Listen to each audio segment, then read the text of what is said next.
I was standing at this kitchen sink, scraping the last bit of salad dressing into a Tupperware, when Mom said it calm as you like she was reading off the weather.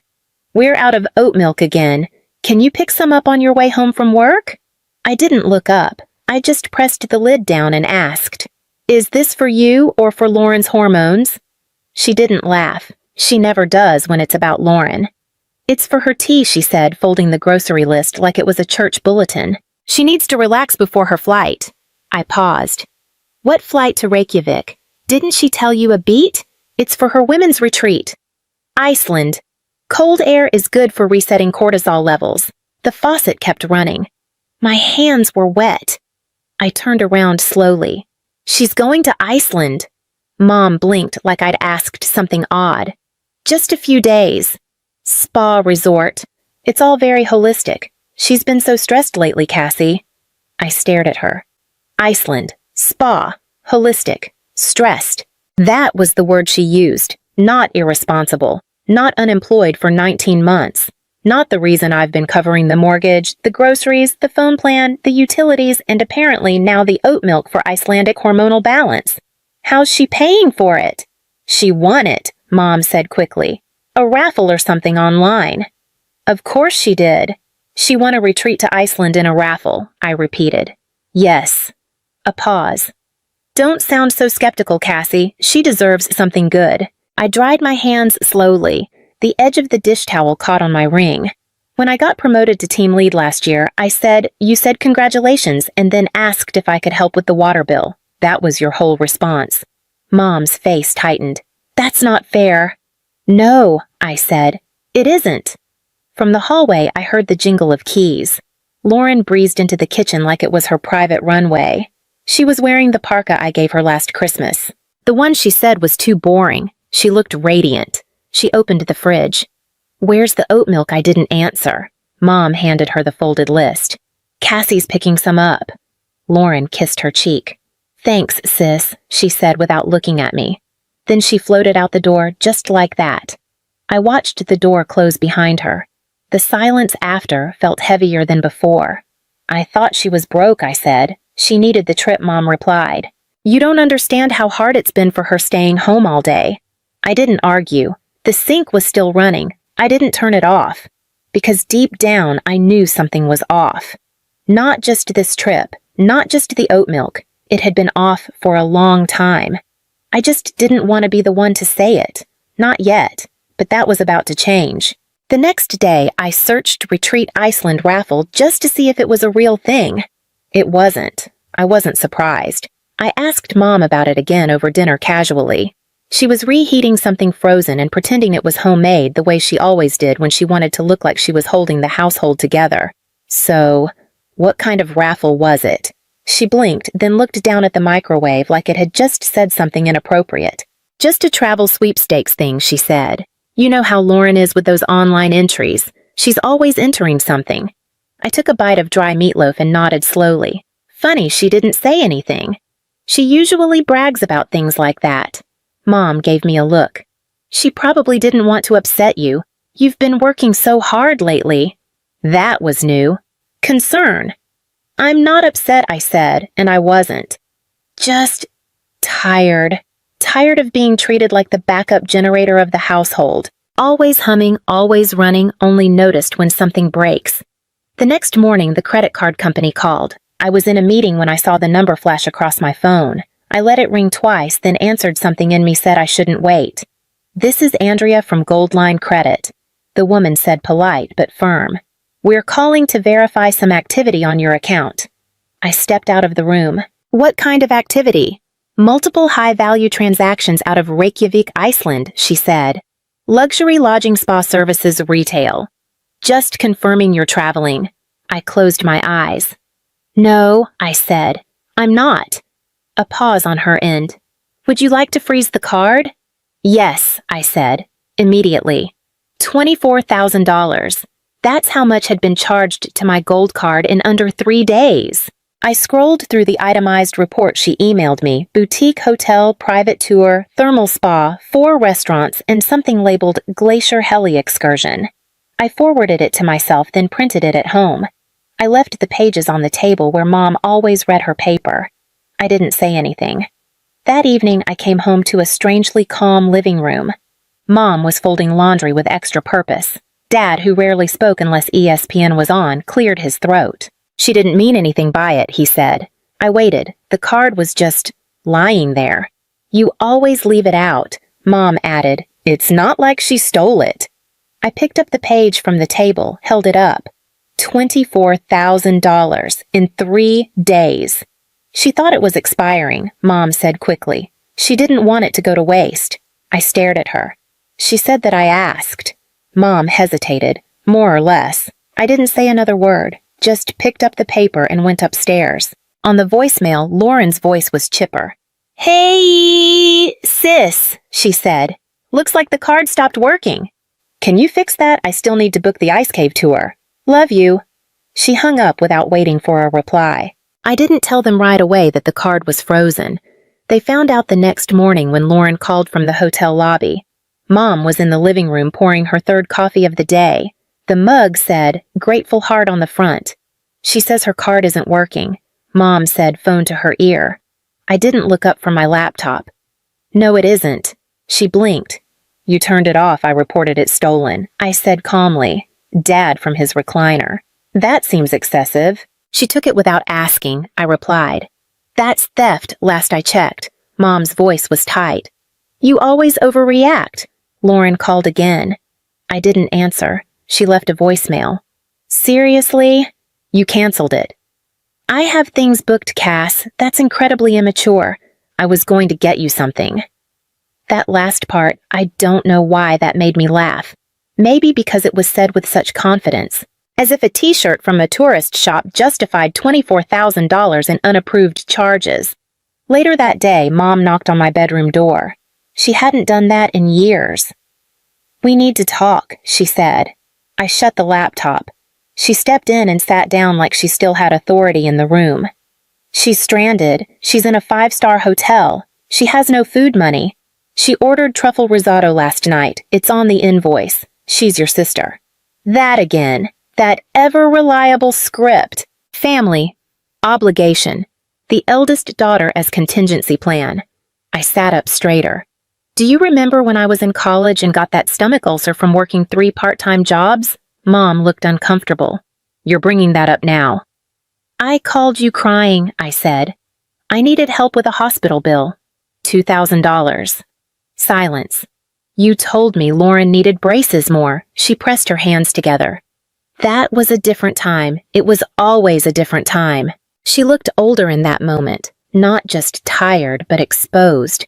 Like the lines around her eyes weren't just from age, but from holding a mask too long. Then she did something I didn't expect. She reached over and put her hand on mine. I know we didn't always treat you fairly, she said. But right now, she really needs you. I didn't pull away, but I didn't nod either. I thought of the voicemail, the receipt, the way Lauren said, fix it, like I was tech support, not her sister. I thought about the day I turned 16 and they gave her a car and me a savings bond. I thought about the time she borrowed my rent money to start a business and then bought concert tickets. And I thought about the house, the deed in the drawer, the one Dad signed over to me 5 years ago when he couldn't cover the back taxes. The deal was simple. I pay, I own it. I thought about all of that and then I smiled. Okay, I said. Mom looked up surprised, relieved. You'll help. I stood and walked to the dresser, pulled open the top drawer and took out a different card.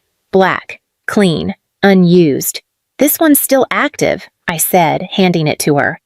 Book her whatever she needs. She took it like it was forgiveness, like the world was right again.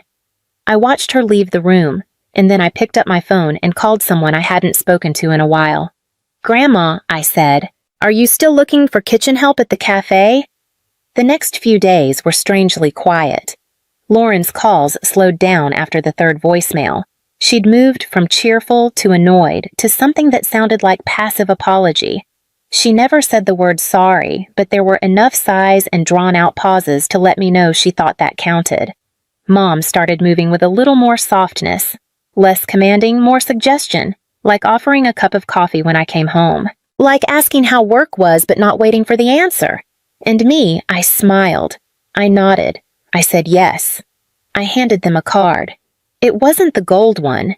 That one was gone dead buried. This one was black newer. It had been sitting in the back of my drawer for over a year. I'd gotten it after a client event never used it. I activated it, set a limit, and handed it over. She still has some things to cover, I said neutral. Flights, meals, whatever. Mom looked like she'd just been handed a second chance. She didn't ask why the card looked different. She didn't ask why I activated one I hadn't touched in months. She didn't ask anything. That was how I knew she was still playing her role, and that she thought I was still playing mine. Lauren texted the next night, cards working. You're the best. I'm bringing back a surprise. I didn't answer. Instead, I packed 3 boxes and booked a moving service for the following Tuesday. Just clothes books, paperwork, the things that mattered. The rest could be replaced or forgotten. I called the realtor the next morning. Her name was Andrea. We'd met once at a networking event 3 years ago. She remembered me, asked how the house was holding up. I told her I was ready to let it go. She didn't need to know the rest, only that the deed was in my name, that I was the sole signatory, and that I'd be out by Friday. She said she had a buyer who'd been waiting on this block for months. We scheduled the walkthrough. In the garage, I found the copy of the tax transfer papers Dad had signed. I'd kept them in an old folder marked temporary. I never changed the label. Upstairs, I removed the framed family photo from the hallway, the one from Christmas 7 years ago. I'd been cropped at the edge, barely a shoulder. It used to bother me. Now it made sense. I was never really in the picture, just close enough to cast a shadow. I didn't tell anyone I was leaving. Not yet. I left the key under a rock in the garden for the moving crew. Marked the boxes kitchen documents don't lose. Then I drove to Grandma's. She opened the door like she'd been expecting me. No questions, just a nod and a small smile that didn't quite reach her eyes. I have 3 rooms, she said, and no patience for nonsense. I smiled. Perfect. Inside, the house smelled like flour and tomatoes and old wood. The kitchen was loud clatter orders shouting in English and Spanish and something in between. Her cafe hadn't changed. Neither had her rules. You ready? She asked. Not yet, I said, but I will be. She wiped her hands on a towel and looked me in the eye. They'll show up. When they do, I'll handle it. I know, and I did. They came back on a Thursday, mid-afternoon. Sky half-cloud suitcase wheels dragging over the walkway like a warning. I was waiting. Not inside the house. On the porch swing. Lauren got out of the car, first, smiling like we were sisters who actually talked. You came to pick us up. I didn't answer. Dad grabbed the bags. Mom reached for her keys. She tried the lock. Then again. She looked at me confused. Did you change the door code? No, I said. I changed the lock. She blinked. Why, you don't live here anymore? She laughed that dry, clipped laugh she used when something made her uncomfortable. Cassie, come on. I stood up slow, walked down the steps, and handed her a manila envelope. Inside, signed closing documents. Sale confirmation. Wire transfer receipt. Andrea had worked fast. The buyers were moving in on Monday. I sold it, I said. Lauren frowned. Sold what? The house. Her face fell like a dropped plate. You can't do that, she snapped. That's illegal. This is Dad's house. Dad opened the envelope. His face went pale before he even reached the second page. Cassie, you signed the deed to me 5 years ago, I said quiet. Remember when the IRS came?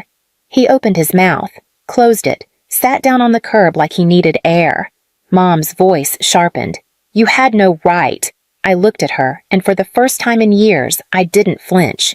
I paid the back taxes. I've paid the mortgage, the bills, the maintenance, the repairs. For half a decade, I've kept this house standing. You just lived in it. Lauren stepped forward. So, where are we supposed to go? I handed her a second envelope. She opened it. Inside, an address, a set of keys, and a sticky note in Grandma's handwriting. Room upstairs. Work starts at 6. Apron on by 5:45. Mom stared at the paper like it was written in code. You sent our things to your grandmother's. I sent your things to your mother, I corrected. And she agreed to take you in. As long as you pull your weight, Lauren scoffed. You think she can tell me what to do? She's been doing it since before you were born. Dad finally spoke. What about the card? I turned to him. Which one? The black one. The one we used. Oh, I said. That wasn't mine. Lauren stiffened. What? That card was yours, I said, meeting her eyes. You opened it 2 years ago, left it in a drawer when you quit that copywriting job. I never used it, she snapped. You did now. She looked at the paper in her hand, then back at me. You're lying. I didn't reply. The moving truck pulled into the driveway. The new owners stepped out, a couple with a baby and a dog, beaming. I turned back to my family. You have 3 days to vacate Grandma's guest rooms. Mom's mouth opened, closed. I didn't wait for what came next. I walked to my car, started the engine, and left. No speech, no last word. The house was already gone. So was I. It was quiet for a while after that. No calls, no voicemails, no late-night knocks on my door. Just peace. I moved into a small apartment on the other side of town. Nothing fancy. 2 rooms, soft light, no shared walls. The kind of silence you don't realize you've missed until you finally get to keep it. Work picked up. I stopped checking my bank balance 3 times a day. I stopped flinching when the phone rang. I bought flowers for my own kitchen table, not because it was anyone's birthday, just because I liked the color. Then one morning, Grandma called. She never starts with small talk. They're adjusting, she said. I didn't ask who. Your mother scrubs pans slower than I'd like, but she's doing it. Your father learned how to fold napkins poorly. And your sister, she finally figured out how to clock in on time. I didn't say anything.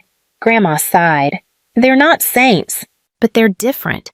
Some things can only be learned by sweat. That night I couldn't sleep, not from regret, just weight. The kind you don't realize you've been carrying until someone names it for you. The next week I stopped by the cafe, not to talk, just to see. The back door was propped open.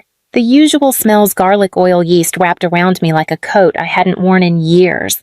Through the kitchen window I saw them. Lauren wiping down Counter's hair, tied back sleeves rolled. Dad folding paper menus into neat stacks. Mom, hands in dishwater mouth, pressed into a line. None of them looked up. I didn't go inside. I just stood there watching. Not with anger, not with pity. Just clarity. They looked like people who were finally being asked to hold up their end. And for once, no one was reaching for my wallet. I walked back to my car. Later that week I got a letter, handwritten. My name in careful cursive I hadn't seen since childhood. Inside one line, you were right. I just didn't want you to be. Mom. No apology, just that. It was enough. I folded it, slid it into a shoebox with a few other things I hadn't thrown out yet. An old photo, a birthday card from Grandma, the receipt for the back taxes I paid the year they nearly lost everything. I didn't cry. I didn't smile. I just closed the lid. Months passed. Seasons changed. Sometimes I'd hear about them secondhand through Grandma or a friend from church. Lauren got a second job. Dad fixed the cafe's leaky pipes. Mom started baking again. None of it made me feel anything big, just something small. Like, maybe... The ground had settled. One Sunday, I walked by the old house. New paint, new flowers, a tricycle in the driveway. I didn't stop, didn't slow down, because this wasn't a story about getting back what I lost. It was about leaving before I lost myself, and making sure no one ever erased me again. See.